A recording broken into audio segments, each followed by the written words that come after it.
విశ్వ జానుకి ఒక surprise gift అందిస్తాడు. ఆ గిఫ్ట్ చూపించగానే జాను కూడా షాక్ అవుతుంది. ఆ గిఫ్ట్ ఏంటంటే పంజరంలోని చిలక.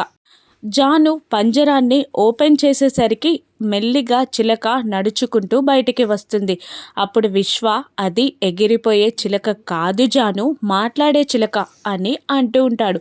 ఏంటి అని షాక్ అవుతుంది జాను. అవును అని అంటూ హాయ్ క్రిష్ అని విశ్వ అనగానే హాయ్ విశ్వ అని చెప్తూ ఉంటుంది చిలక.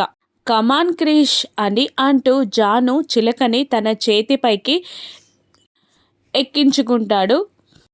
జాను ఇక పైకి లేచి అక్కడి నుండి జాను కృష్ణ చిలుకని తీసుకొని వెళ్ళిపోతుంది.